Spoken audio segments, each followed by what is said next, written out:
તો આ તરફ ઉખીમઠ અને કેદારનાથ પગપાળા માર્ગ ઉપર વાદળ ફાટ્યું। પહાડ પરથી કાટમાળ આવવાના કારણે અંદાજે પગપાળા માર્ગ ઉપર 30 મીટરનો હિસ્સો ક્ષતિગ્રસ્ત થયો, જેને લઈને લોકોની અવરજવર બંધ કરવામાં આવી। ભીમબલી પાસે અંદાજે 150 થી 200 શ્રદ્ધાળુઓ ફસાયા હોવાના અહેવાલ મળી રહ્યા છે। જો કે અત્યાર સુધીમાં કોઈને જાનહાનિ થઈ હોવાના સમાચાર નથી મળ્યા। પ્રશાસનની ટીમ રાહત અને બચાવ કામગીરી પૂરજોશમાં કરી રહી છે। જો કે કેદારનાથ પાસે ભારે વરસાદથી પૂર જેવી સ્થિતિ છે।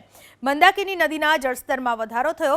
લીંચોલી અને આસપાસના વિસ્તારમાં શ્રદ્ધાળુઓ અને સ્થાનિકોમાં ભયનો માહોલ છે, જેને લઈને એસડીઆરએફ સહિત પ્રશાસન એલર્ટ પર છે।